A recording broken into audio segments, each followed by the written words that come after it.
What is going on, Babylonians? It's me, Songs of Rays, and I am back to be able to bring some Diablo 4 content your way. Now today we're going to be discussing my insane Toxic Barrage World Tier 4 rogue build that has some insane DPS potential, and I'm going to showcase as to how to build this all the way up to what you need, every single aspect, every single bit of the skill tree, and I'm even going to touch on the Paragon points, which I have kind of missed out in, admittedly, in a couple of other videos. In this build and in the videos in the background, you'll see how good Barrage actually is as a skill. It has insane mob clearing, it has some amazing DPS when it comes to single target and bosses, and it just really handles everything you could possibly need. In fact, for top of that, it also has amazing crit potential, is going to be face tanking a lot of things as well. It's going to have some great stay and some sustain. It just covers everything and ticks every single box you could possibly need. Now before we go any further, if you do enjoy this video and you do like this build, then make sure to drop a like and subscribe. Really just help the channel out, and we are pushing to be able to get to that 5k subscriber mark before the end of the year. But with all that said and done, what are we waiting for? Let's get right into the video. Alright, so first and foremost, as we always do, we like to look into the skill tree, and this is going to be no different, so let's pop this all the way open, scroll all the way up to the top, and let's get started. Now, you'll always need a basic skill, and that's just to help us out a little bit when it comes to energy, and always the best one to go for is going to be Puncture, allowing you to throw blades a short distance, dealing a decent amount of damage, with every third cast slowing enemies and feeding into crowd control, and critical strikes will always slow them. We look to improve this further by using Enhanced Puncture, so we gain extra energy with crowd control, and we also go for Fundamental so that we throw 3 blades in the spread instead, and then hitting enemies with at least 2 will then make them vulnerable, giving us some nice consistency and a great way to get energy back. Moving on from there, we do have our core skills, and we're going to be investing quite heavily into this. Of course, the main skill will be Barrage, so we will be putting 5 points straight into there, making us so that we do 40% of our damage for each of the arrows that we send. As standard, this skill will be sending out 5 arrows, and we will be looking to use combo points as a specialization, so that we can work all the way up to 8 arrows instead, and this is where all the extra DPS kind of comes in. Grabbing 5 points into Barrage, we also grab Enhanced Barrage, so we have a ricochet chance increased to 100% for arrows that damage vulnerable enemies or critically strike, which we will be doing so often. And that also means we go into Advanced Barrage, so whenever a single cast of Barrage ricochets at least 4 times, the next cast gains 20% increased critical strike chance, furthermore feeding into that Enhanced Barrage, so that we consistently go back and forth between Enhanced and Advanced. Before we move the rest of the skill tree though, we do put 1 point into Sturdy, giving us a little bit of close range damage reduction, which is quite nice, and we also have 3 points into Siphoning Strikes, giving us so that when we do we critically strike close enemies, which we will be using with this skill, we will be healing for 3% of our maximum life every single time we land a critical strike. Now keep in mind the Barrage as standard will be firing 5 arrows, but every single time that we do the crit or we hit a vulnerable enemy, we will be ricocheting, meaning that those ones then do have a chance to be able to crit as well, meaning that every single cast has the potential to fire out 10 arrows at standard, meaning that we're going to potentially have 10 critical strikes, so that means we can kind of heal for ourselves for 30% of our maximum life at a ridiculously quick pace. Moving on from there, we do have our agility skills, and we go for our trusted one when it comes to abilities, and we go for Shadow Step. Now Shadow Step allows us to become unstoppable, which is perfect for when we get crowd controlled, and allows us to also stab enemies in the back, and then also gives us a bonus 50% increased movement speed for 2 seconds. We increase this further by grabbing Enhanced Shadow Step, so damaging an enemy with this increases our critical strike chance against them by 8%, and we also grab Disciplined Shadow Step so that our cooldown is reduced by 3 seconds when it damages an enemy that we have not hit with Shadow Step in the last 4 seconds. So now all of a sudden we've gone as standard for in terms of my build. I'm going to be going down from 8.16 seconds, reducing it by 3, so it now goes down to 5.16 seconds, so it'll always be triggering this because I haven't got a cooldown less than 4 seconds. The critical strike chance is also very important because you'll be seeing as how we're going to be applying that. So we're trying to get as close to 100% critical strike chance, ready for all those extra ricochets, so any kind of bonus into that is going to be perfect. Before we move on though, we do have 3 points into Weapon Mastery. This means that because we are using a crossbow, we are getting 15% increased critical strike damage, which once again is going to be pretty huge considering how many critical strikes we plan to land. And we have 3 points into Concussive, so after knocking back or knocking down an enemy, we gain 12% increased critical strike chance against them for 3 seconds, and this is going to feature into it because we also have 3 points into Trick Attack when we critically strike a dazed enemy when they are knocked down for 1.5 2.5 seconds, which then feeds into concussive, giving us extra critical strike chance, and so forth, and back and forth. So this is going to be a great interaction to knock enemies down so that we aren't being hit. It also gives us extra critical strike chance, meaning that we can just keep repeating this over and over again as long as the enemy is dazed. Fortunately, we have a way to be able to do that, and we will be looking into that when we get to the gear and the aspects. Moving on from there, we then get to go to our subterfuge skills, and this is going to be our tried and tested method of being able to use Poison Trap. Now, Poison Trap has a cooldown of around about 9 seconds with my current build, dealing a decent chunk of damage, but more importantly, we want Enhanced to be able to knock enemies down that are caught within it by 1.5 seconds, and also on top of that, we have Countering, giving us a 30% chance to reset our imbuement skill cooldowns when activated, and this is going to have some really nice synergy with the imbuments because we are using 2 imbuments in this sense, so we have a 30% chance to reset both just from standard. On top of that, we are knocking them down, which increases our critical strike chance against them and for every single enemy that's caught within the trap, and on top of that, we are investing into poison, and so Poison Trap being able to do poisoning damage means that when we get into the imbuement skill tree, we're going to have some extra benefits. Before we do move on though, we will be grabbing our tried and tested moment of 3 points into Exploit, increasing the amount of damage to healthy and injured enemies that we will be doing, and on top of that 3 points into Malice, increasing our damage to vulnerable enemies, once again pretty much needed in every single rogue build. Moving on from there, we get to go into our imbuement skills, and once again we are investing heavily in here. Before we do go and look into everything else though, we are looking to increase our critical strike chance, so we have got 3 points into precision imbuement, meaning that our imbued skills gain 9% increased critical strike chance, once again working our way closer to that ever important 100% critical strike chance. We do go for 2 imbuement skills here. We are using a combination of Shadow as well as Poison. Now you can use Cold Imbuement if you do choose, if you prefer having that one, but me personally, I think being able to invest into this and then into Frigid Finesse is possibly not the way to go. I will be testing that out, and if I do find that there is going to be an improvement, there will be a Barrage 2.0 build in the near future. But as it currently stands, this works so far, and we do have 1 point into Shadow Imbuement, and I do have extra points because of my helmet. What this does is it imbues our skills with our shadow damage, or the next 2, and that means that we will then able to do explosion damage when we kill enemies, or if they manage to survive 6 seconds and once again detonate themselves. We increase this further by going into Enhanced, giving us a plus 15% increased critical strike chance against injured enemies that have also been infected by Shadow Imbuement, and also go for Mixed Shadow Imbuement to be able to do even more non-physical damage for 12% for 8 seconds once we hit them. This is vitally important because while you can go for Blended to be able to spread out vulnerable, because we've invested heavily into our Paragon, we already have a glyph that's able to do what Blended pretty much does, so therefore we're going for the extra damage instead. Before we leave the shadow damage though, we do have 1 point into Shadow Crash, on a lucky hit giving us a 10% chance to stun enemies, so another form of crowd control, and 2 points into Consuming Shadows, allowing us to, when we kill an enemy with shadow damage, we generate 20 energy, keeping us nice and topped up in the energy kind of area.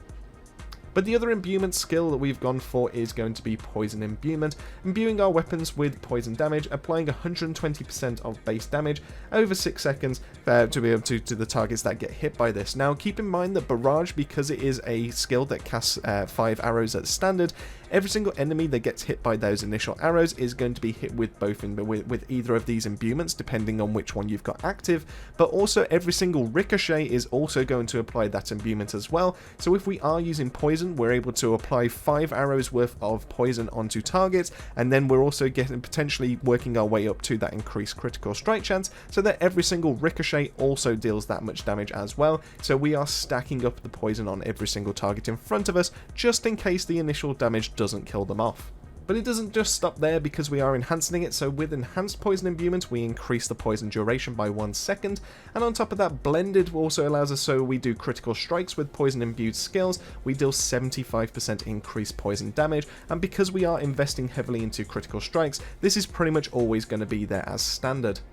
We also grab a couple of points into the poison tree here as well, so we do have 1 point into Deadly Venom with a couple extra points from our gear, as this deals extra poisoning damage, and on top of that we also have 3 points into Debilitating Toxins, so that poisoned enemies will deal less damage to us, and this once again helps us with being able to face tank a lot of the damage that will be coming once we're in close range. So that pretty much wraps it up for the imbuement tree. It allows us to be able to move down to the ultimate skills, and we are not putting too many points in here, but we are trying to increase our lucky hit chance to be able to do extra things in our build. So we do have 1 point in innovation, allowing us to get a small chance to gain extra energy, which is overall not too bad, but the reason why we've gone into here is to get extra points into the next 2. So we do have 3 points into Alchemist Fortune, so our non-physical damage has a 15% increased lucky hit chance, and we also have 2 points into Second Wind, so every 100 energy we spend grants us 10% increased lucky hit chance for 5 seconds. The reason why we've gone for these is because it's going to become apparent in our build, so we're going to see some aspects on there that are going to require some lucky hits, but it's also nice to have the chance of innovation start topping us back up with energy as well, considering how many hits that we will be throwing out as well. Now, you could make an argument and try and find a way to fit one of the ultimate skills in. I could say that Death Trap possibly would be the better one, because this will allow you to focus enemies within a small group, and it will make ricochets so much easier. You'd probably recommend taking off the Poison Trap to be able to do that, but feel free to mess about with that if you fancy it. I currently didn't enjoy the Death Trap version. I preferred having Poison Trap much faster, being able to reset my imbuement cooldowns, things like that. It gave me a little bit more utility in that kind of sense, but there's definitely an argument to be made for Death Trap. So overall, that leaves us 1 last point, and that allows us to pick up a key passive. So the important one to grab for this one is going to be Precision. Critical strikes with marksman skills grant us Precision, and we gain 4% increased critical strike damage per stack of Precision up to a maximum of 20%. And once we reach that maximum Precision, the next marksman skill, which is going to be our Barrage, is a guaranteed critical strike that deals 40% increased critical strike damage and then consumes all those stacks of Precision. It's really important to go for this, not only because we are looking to increase the amount of critical strike chance that we've been doing, but because we've got it so high, majority of the damage that we will be outputting will be critical strikes, so this is a great way to increase that amount of damage that we will be doing as standard for the original hit, as well as all the ricochets that follow afterwards. So all in all, that is the skill tree. That is everything in terms of where the skill points need to be placed. So let's have a quick swap over to the Paragon board, and you can see how I currently have this set up. Now, fortunately for you, if you are looking to go back and forth between Twisting Blades builds and all the other kind of builds that we've done in this kind of sense for Rogue, there's not much that's changed. A lot of the boards, a lot of the things that we'll be moving have just kind of like took that kind of template and then just kind of added a couple of extra things on top of it. What you will be seeing is how I currently have it set up in terms of my glyphs and being able to grab all the skill points, and you can see we'll just have a quick look through that right now. So I do work my way up to the right hand side when it comes to the glyphs in terms of the first Paragon board, grabbing the extra damage and the extra maximum life. Same on the left side as soon as we get to the glyph or the socket for it. So we do grab the extra damage there as well. In terms of the glyph, the first socket that does go in there, we do put control.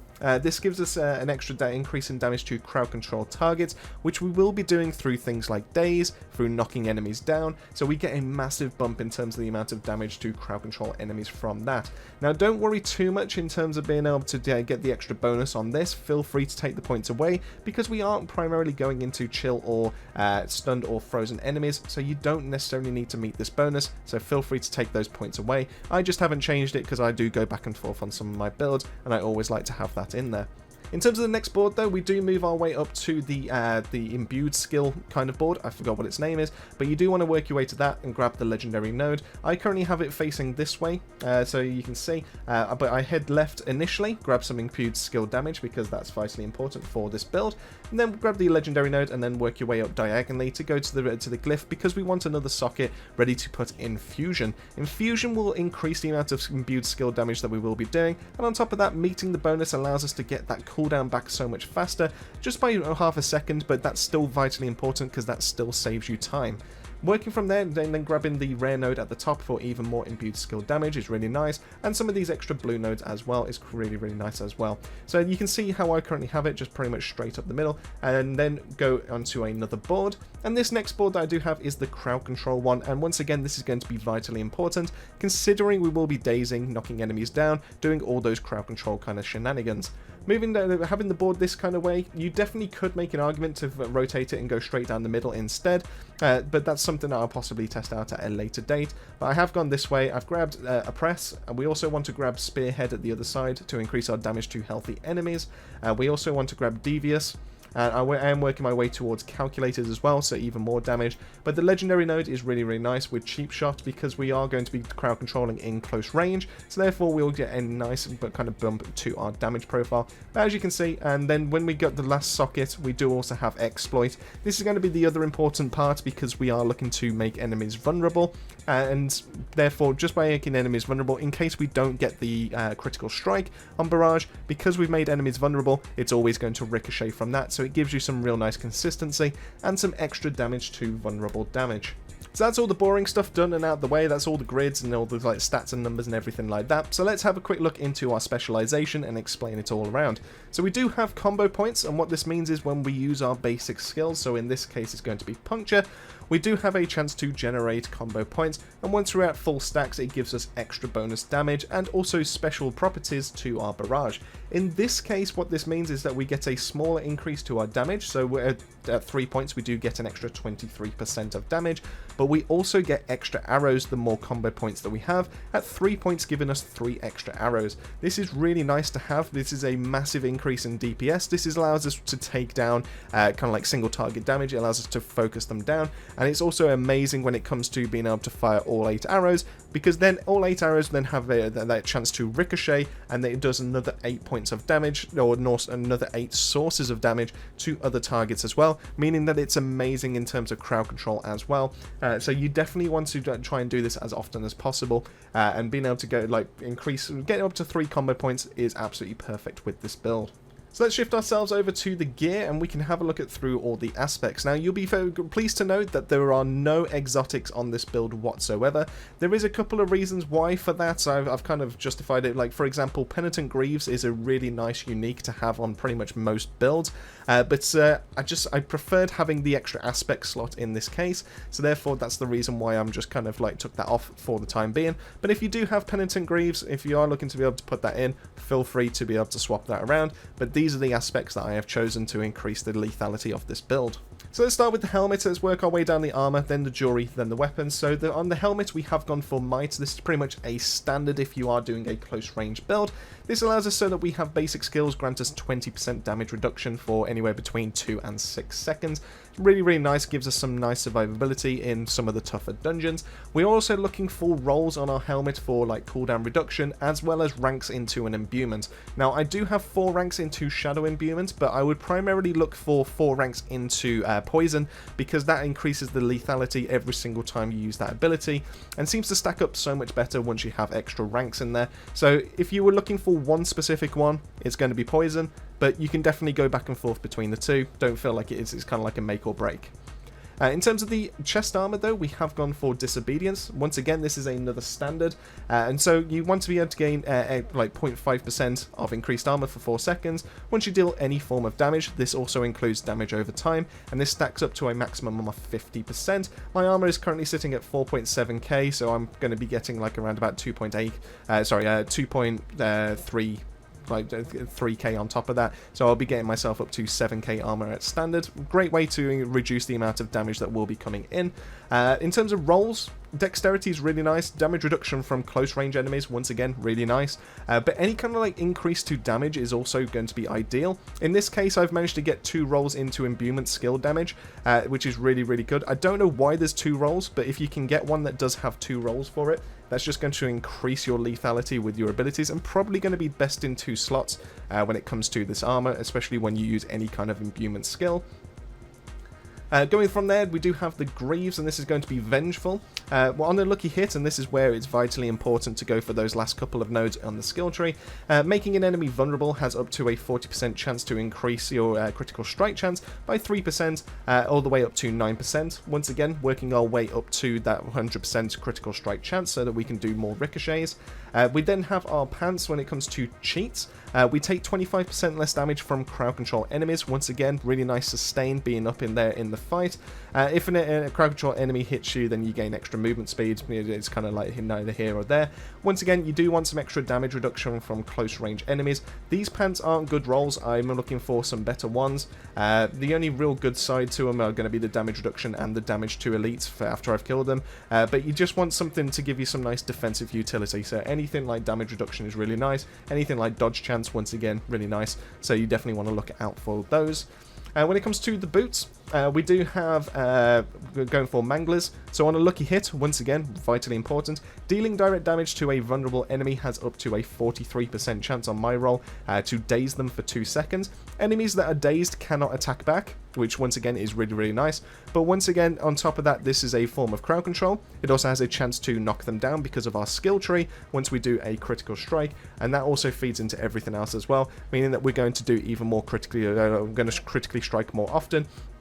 This allows us to just basically knock over entire mobs, and we'll talk a little bit when we get to the bow as to how this is all going to kind of come into it. In terms of like the best rolls for this, we want energy cost reduction. That's going to be really nice, and it kind of like ranks into like some of your mobility skills, so something like shadow steps not too bad, but energy cost reduction is the main one, and movement speed would also be pretty much nice on this build, allowing you to get through dungeons a lot faster. So that's all the armor. Let's cover all the jewelry and start wrapping this up. So on the amulet we have Edge Masters. I've currently got this one from the aspect book, so I'm definitely looking for a better roll. But skills will deal increased damage based on the amount of primary resource, the amount of energy that you have. So you want to get this as high as possible. In terms of like the rolls for this, damage reduction from enemies that are poisoned is really, really nice.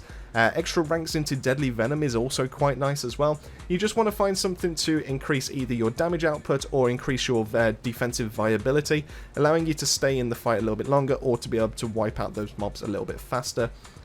In terms of the rings, we do have Accelerating, where critical strikes with core skills, which we'll be throwing out all the time, increase your attack speed by 24% in my case for 5 seconds. This one's absolutely stunning. It means I can throw out my barrage a lot faster, increasing my DPS overall. But in terms of rolls, damage to dazed is actually really nice because we will be dazing enemies quite a bit. Vulnerable damage is absolutely a godsend. We definitely want that. Damage to poisoned enemies and poison damage are also really good rolls, so you definitely want to keep an eye out for those kind of things. The second ring, we've got Smiting, where we have a 20% increased critical strike chance against injured enemies. So if they do get down to that point, we do have a much better chance of being able to like finish them off, send out ricochets, everything like that. And also on top of that, the increased crowd control duration is really nice because that will affect our days, that will affect our enemies being knocked down. Just overall a really good kind of ability to have in here. The other thing I would possibly test out is, I think it's Umbral, which is the one that where you get energy back for if you crowd control enemies. I think that could also be a really nice slot in for here, but I will be going back and forth and I will be testing that out once I get a roll. But once again, damage to daze, damage to close, critical strike damage and critical strike chance are also perfect for this as well. That will increase the amount of DPS that we will be doing. So that just leaves us the weapons, and we'll start with the one-handers first. So in terms of the weapons, between daggers and swords are probably going to be better off because they give you critical strike damage, but you still can't technically go wrong with a dagger, I suppose, if you because we are planning to be up close and personal, but swords will probably be a little bit better just because of the extra crit damage. But in terms of the ability, we are going for the Expectant. Attacking enemies with a basic skill increases the damage of the next core skill. Because we are using combo points, this always works perfectly in tandem. We're looking for extra dexterity, extra core skill damage, extra vulnerable, damage to crowd control enemies, which is perfect. We also have Corruption, which our imbuement skill effects have a 20 to 40% increased potency against vulnerable. We're going to be always having vulnerable targets. It's pretty much nice to have this for extra poison damage or extra shadow explosions. But we also have damage to close enemies, vulnerable damage, core skill damage, extra dexterity. Once again, really, really nice. The most important thing is getting the highest item power you can, because that will increase the amount of damage you can do with your skills. But lastly, this is going to be the most important aspect of it all, and that's why we do have it on our two-handed crossbow, and that's going to be branching volleys, where Barrage's arrows have a up to 50% chance to split into 2 arrows whenever they ricochet. This is going to be the biggest increase in the amount of damage that you can do in this skill. So let's just cover the crossbow first. Crossbow is better than bows because we've got bonuses to vulnerable damage. It's also got the highest amount of base damage that you can do, so that will feed into all of your skills. In terms of the rolls I have on this, critical strike damage, once again, massively important. Vulnerable damage, another double roll, which is really, really nice. Damage to poisoned is quite nice, and damage to dazed, which we will be doing in spades. This is going to be a massive DPS kind of like stat stick. And then we also then put the aspect on this to double its effectiveness. So instead of it being a maximum of 25% chance to split, we've now got close to 50%, meaning that we have increased consistency in throwing out those extra ricochets. The reason why that's important is that instead of it being a case of, as standard, it's firing out 5 arrows and then has 5 ricochets, we now have a case of being able to fire 5 arrows with up to 10 ricochets, and if we go all the way through our combo points, instead of it being 8 and 8, we've got 8 and 16. This is going to massive increase to the amount of damage. Obviously, this is still a percentage based, and it's not always going to be every single one, but it is so big, it is so huge, and it makes the most sense to have this as consistent as possible to increase the amount of DPS you can throw out. In terms of gems though, you do want to go for the standard, you want to go for skulls in your jewellery, you want to be able to go for emeralds in terms of your weapons because the vulnerable damage and its critical strike damage, which is really, really nice. I am going back and forth between topaz and ruby when it comes to my gear because I don't get crowd control very often because I have shadow step, and just having extra health allows me to stay in the fight. So I am going back and forth on those, don't feel like it's just completely set in stone, but rubies are doing me kind of well as it currently stands. But you can definitely get away with topazes as well. And then that just pretty much wraps it up. So that kind of like leaves like the general playstyle with this. Your idea is, because of combo points, we want to use puncture, we want to throw that 3 times, hit 3 enemies at least, use our barrage to be able to do 8 arrows once it's been imbued with this skill. And then we can always use our poison trap as a defensive measure or as an offensive measure, so we knock enemies down, extra crowd control, extra damage to them or extra critical strike chance, and then it'll also give us a chance to get our imbuments back. Feel free to go back and forth between these 2 imbuments. In terms of which one's best, it's probably better to do shadow imbuement to do the setup, so you're able to give them the extra 12% damage, kind of like debuff, ready for your poison imbuement, so that it stacks up to even higher heights in terms of the amount of damage that it can deal. But there we go, that is everything to do with the Toxic Barrage build, and it absolutely slaps when it comes to World Tier 4. This thing can handle some insane dungeons, and I'm definitely interested in taking this further. Massive thank you for making your way to the end of the video. Massive thank you to the Babylonian family as always for their continued support. Let me know in the comments section down below, what do you think of this build? Have you already tried out Barrage? What do you think? And also, is there anything you would potentially suggest that you would do a little bit different with this build? Like I said, I am looking to be able to do a 2.0 build at some point once I've tested this out a little bit more. If you did enjoy the build, if you did learn something useful with ourselves, make sure to drop a like and subscribe. It is greatly appreciated. But with all that said and done, that just leaves me to say, keep yourself safe, keep yourselves well, and I'll see you all on our next video.